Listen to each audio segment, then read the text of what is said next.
What's up everybody, Matt Moran here for another car review. This is of course the 2018 Mitsubishi Outlander GT PHEV.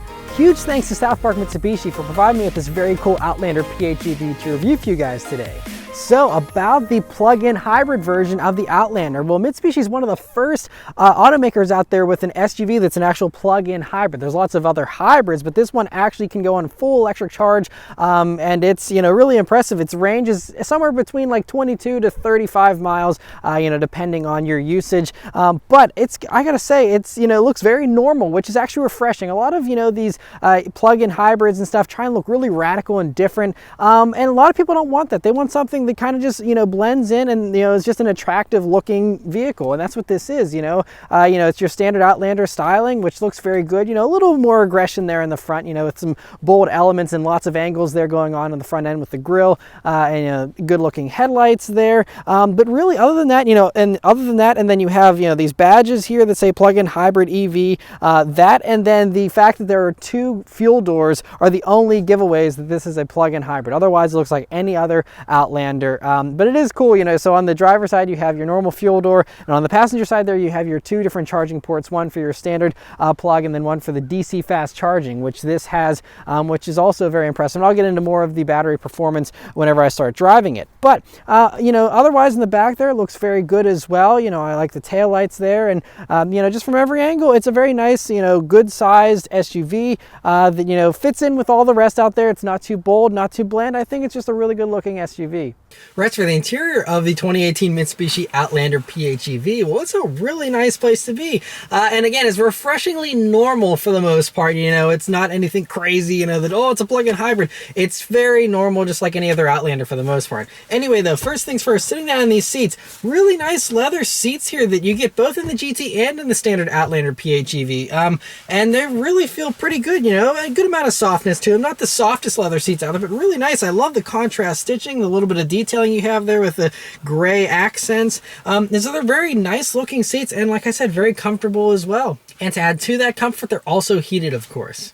Next to the steering wheel in the Outlander PHEV, which is very nice again. A really nice leather wrapped steering wheel. It has a nice thickness to it too. Nice 9-3 grip, nice 10-2 notches. A decent amount of buttons here on it, but nothing too overwhelming. You even have a button to turn on your backup camera from the steering wheel, which is the first time I've seen that in a vehicle. But anyway, you have a little bit of stitching here around the airbag cover, which is really nice. And if you're a performance enthusiast, you'll also notice there are paddle shifters, but they're not shifters here.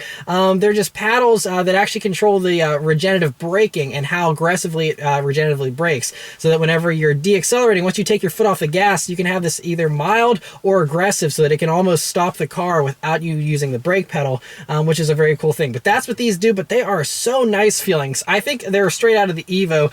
Just nice actual real metal paddles that feel really great. They're mounted to the steering column, not the steering wheel, so they don't get in the way whenever you have a nice grip on the wheel here. And so a really cool little feature there as well. Next to the gauges here in the Outlander PHEV, which are a little different, of course. This is the main part you'll see that's different than a regular Outlander, because there's no tachometer, and instead you have this little power gauge here on the left hand side, which is very handy. We'll show obviously how it's charging, whenever you're slowing down, that's how it charges there with the regenerative braking. And then you have the eco mode, which is whenever it's operating on purely electric power there. And so it's really handy because you can vary your throttle inputs to keep it within that eco if you really want to hypermile it there and get the most economical performance. And then once you go into that power mode there, that's where the gas engine kicks on and gives you the full amount of power there, with the gasoline and electric kicking on there to help you out whenever you really need a lot of power. But I've already driven this vehicle a couple of miles already, and I have not even kicked on the gasoline engine yet. It's really great around town,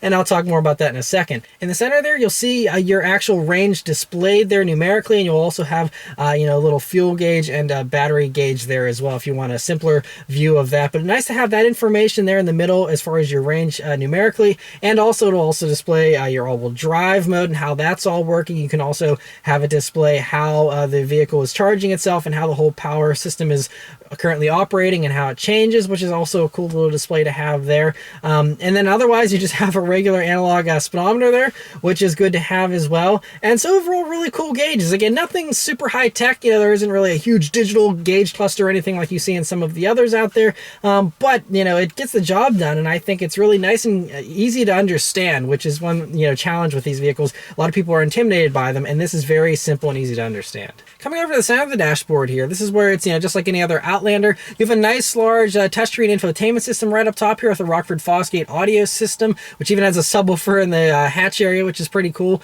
But anyway, it's a nice size screen. You know, it has all the basics in it here, you know, HD radio, all that type of stuff. And it's really nice that it also has Apple CarPlay and Android Auto, which is a huge, awesome feature to have. But then there's also all the cool PHEV stuff you have in here. So you can set up charging schedules. You can, again, show more of that larger display of what's going on with the vehicle and, you know, the batteries and all that kind of stuff. But then you can also pre-program your heating and cooling schedules if you want. You know, you can also, there's also an app you can download and control all that stuff from your phone as well. So the vehicle can preheat itself, you know, or cool itself down before you come out to it. You know, that's one of the perks here with these electric vehicles. They can do all that stuff. And so cool to have all of that. You know, tuning to the radio stations and stuff is all pretty easy. I wish there was a tune knob still. Unfortunately, you just have a volume knob, which, by the way, has a nice feel and resistance to it, but is a pretty small volume knob. That's one thing that if you had large bulky gloves on or something might be a little tough there, but you do also have volume controls on the steering wheel as well. Coming down, you have your auto climate controls, which are, you know, pretty simple and straightforward there.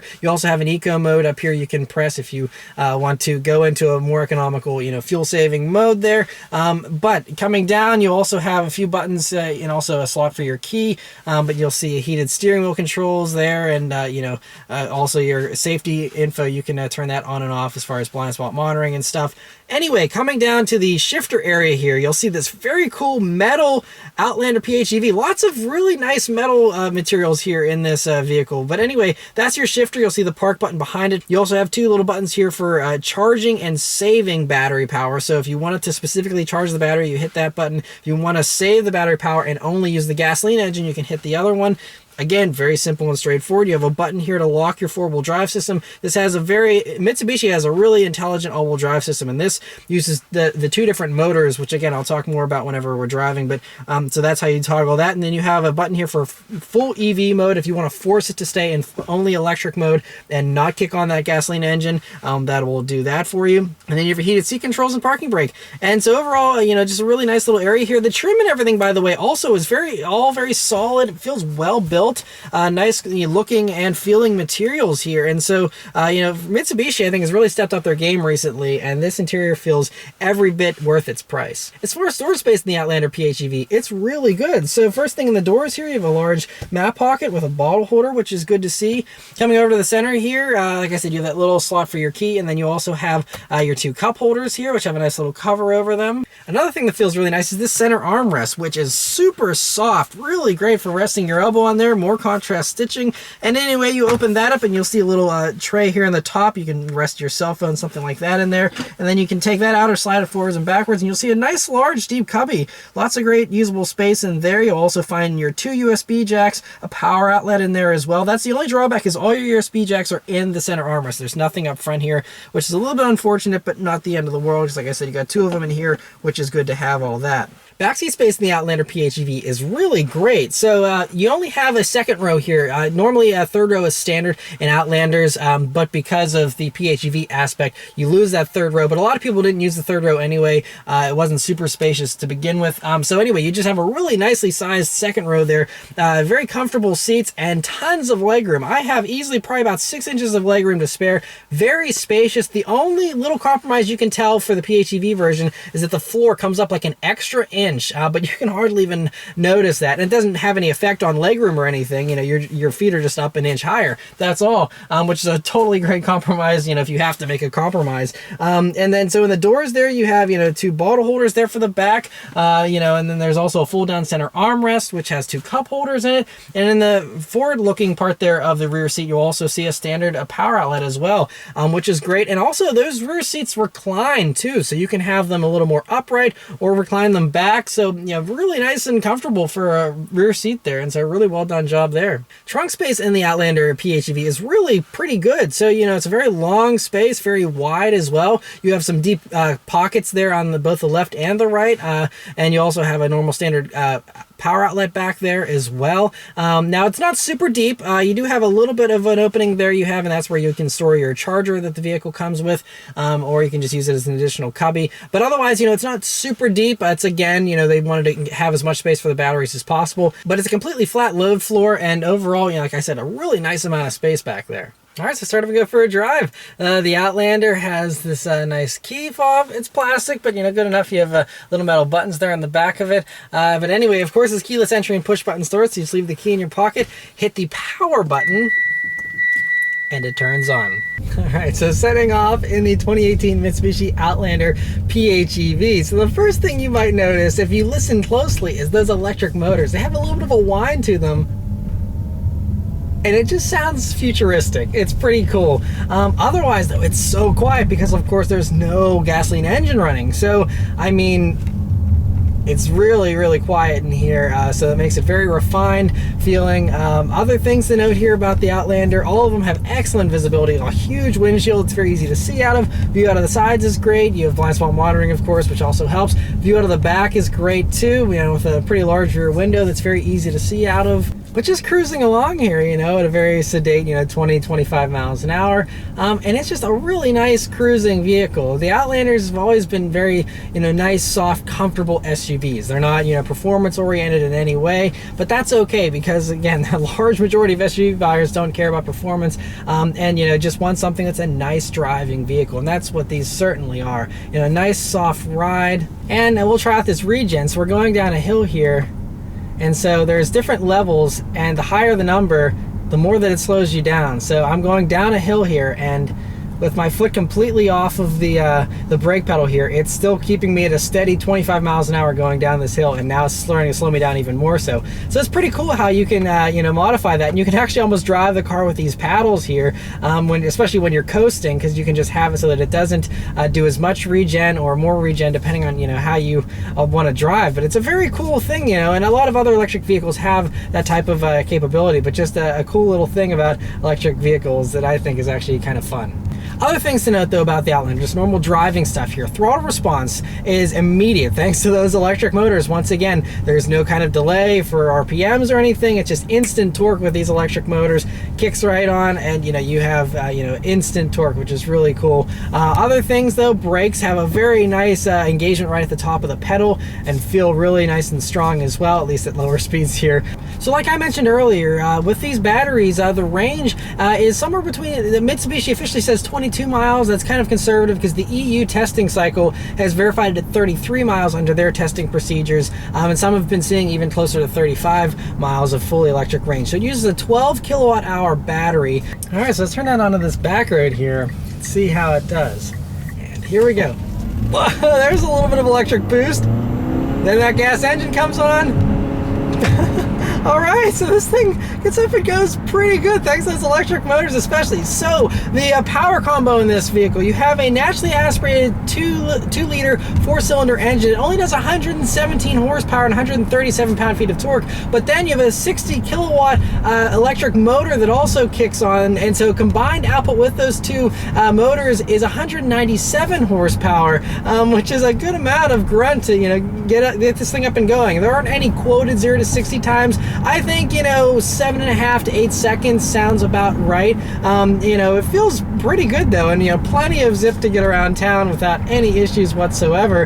But yeah, so it's pretty cool though. I mean, because I had that acceleration, but then it turns off the gas engine, and I'm just cruising again. And so, the nice thing with this is it does, if you're, again, under, 20 or 30 miles of driving, you can do it without ever burning an ounce of gasoline. But if you do want to use that gasoline engine, it's also got some pretty cool uses as well. So they said with that being an onboard generator, essentially, you can power all your appliances for tailgating, things like that. They even said if you have a full tank of gas and you were to go camping in this, you could power all your your electronics for about a week before you would run out of electricity with that generator burning gas as well to keep it going. So just a cool little tidbit there, for those that do enjoy camping and things like that. And I also have to say that these electric motors are pretty, powerful. In a lot of other hybrids and stuff, the electrical mode doesn't really do much more than, help with coasting. Whereas this,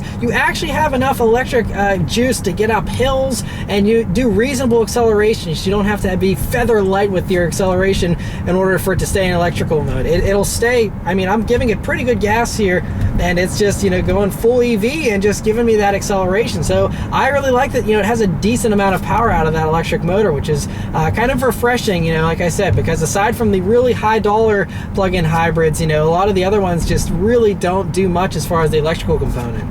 Other info about these batteries to mention is this is, I think they say, the only DC charging PHEV out there right now. And so with that, you can actually get an 80% charge in 25 minutes if you have one of those DC chargers, which I think you can find at certain gas stations and things like that. Otherwise, if you were to use a standard power outlet to charge it, if you have a 240 volt charger, then I think it takes 4 hours from a flat battery to 100%. If you want to do, I think the standard, like house current, that'll take you 8 hours to do a full charge. But still, if you're charging it overnight, that's plenty of range there, so you can be just charge it during the evenings or whenever your low electrical costs are, and then during the day you have plenty of electricity to get around town. But yeah, I think the thing that's just impressing me the most is just how long it'll stay in that EV mode and how long it can stay in that mode.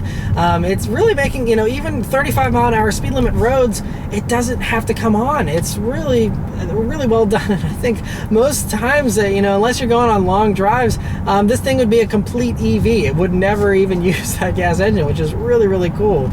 But one thing about, all these vehicles that have these batteries in the floor is that you have lots of extra weight. Now, the Outlander here in the GT trim, which has some of the additional safety equipment, which probably adds a few pounds, but these weigh around 4,178 pounds, which is a little heavier than a regular Outlander, which I think weighs in around 3,800 pounds, so it is a couple hundred pounds heavier, but that's still not, even in PHEV form, it's not that heavy compared to a lot of other SUVs out there. With all the extra safety equipment and all these vehicles just getting larger and larger, the weight figures on all of these SUVs are ballooning, and so this one is actually still not that heavy whenever you consider, and especially it's impressive considering all those batteries, which as far as handling goes, it's kind of a mixed bag because you add extra weight, but you also have that weight is nice and low in the floor, so it's got a lower center of gravity with those batteries, and so we're going to go around a few corners here and I'm going to see how it handles. Now obviously this is not set up to be any kind of sporty handler, it's just supposed to be a commuter vehicle, but we'll just still see how it does around a few corners here. Alright, so tossing it into a corner here, and it's doing pretty good. The tires are kind of a give up. You have Toyo tires that are your average crossover tires, so that's kind of one of the things you can feel limiting you a little bit, but it does feel pretty good. Steering's pretty light, not too sporty honestly, but again, this is just a normal SUV, nothing that out of the ordinary. It's exactly what you would expect really for a normal well-behaved SUV. I think this does a really good job. Now, let's do another acceleration though, just for fun. Yeah, I love hearing those electric motors. I think that's really, really fun. And I wish they were louder, actually, although it does help it to be really nice and refined. But as we're going around a few more corners here, it's like I said, it handles really, really well, actually. It's fairly flat. Now, I'm not pushing it a whole lot. I'm only doing, 40 miles an hour on, some of these corners here. But it does a really good job, like I said. For what you're going to be using this vehicle for, it drives really nice. The Outlanders in general all drive really nice. And on the highway, they're great cruisers as well. I actually went on a road trip in a regular Outlander, a few months ago. And really a nice highway cruiser. And by the way, the gas figures on this, I think it gets around 25 miles per gallon just if you're just using normal, gasoline engine power. But if you were to use, the electric and stuff, I think they said it's like 74 mpge, which is, like I said, it depends on your driving style entirely. Some people people will never burn gas. Other people, if you really are, merging onto the highway at full throttle all the time and stuff,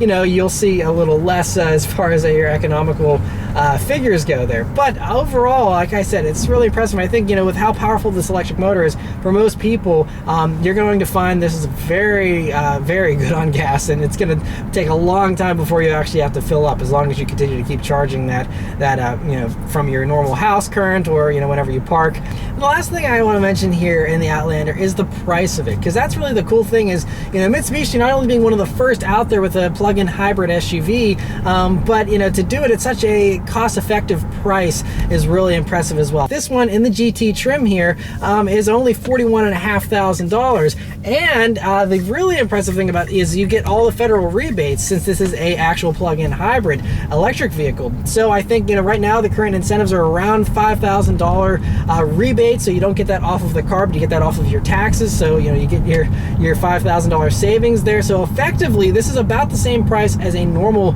Outlander. Unless you absolutely need that third row, I don't see why you would do the regular Outlander. I think this makes sense all day. If it's basically the same price, you save way more on gas, and it's just about as quick. I mean, the regular Outlander GT has a V6 motor, so you get, I think, an extra 25 odd horsepower. But who cares? I think honestly these electric motors make it feel even more peppy down low than even the V6. And so honestly, I think this is the one to pick if you're going to get an Outlander. I think this makes a whole lot of sense for just about everyone. And also, like I said, this is the GT one, so that $41,500 is all the safety equipment this one has. The lane departure warning, the autonomous braking, blind spot monitoring, all that kind of stuff. If you don't need all those safety features, I think it also gives you a heated steering wheel. But if you don't need the heated steering wheel or the safety features, you can go for a normal Outlander PHEV, the non-GT version, and that one I think runs like mid 30,000. So you save another $5,000 there if you don't need all that safety stuff. And then again, you could be in one of these, potentially very low 30,000s after all the tax savings and whatnot, which is really impressive. And another great thing about Mitsubishi is that they're super long warranty. You got a 10-year powertrain warranty, so anyone worried about the batteries or reliability in general, 10-year warranty, nothing to worry about there as far as the powertrain and everything like that goes. And they also have great warranty as far as everything else. So it's the total package. And I think this is actually the #1 selling PHEV in Europe, and it took them a few years to get it here to the States. But now that it's finally here in the States, I think if people hear about these, they're going to be really impressed. I think if you take one for a test drive, you'd be really impressed as well. For a commuter vehicle, it really makes a lot of sense, and is really, really compelling package overall. So anyway, huge thanks once again to South Park Mitsubishi for providing me with this Outlander PHEV to review for you guys today. Let me know your thoughts on these in the comments below. Thank you guys very much for watching, and I'll see you next time. Take care.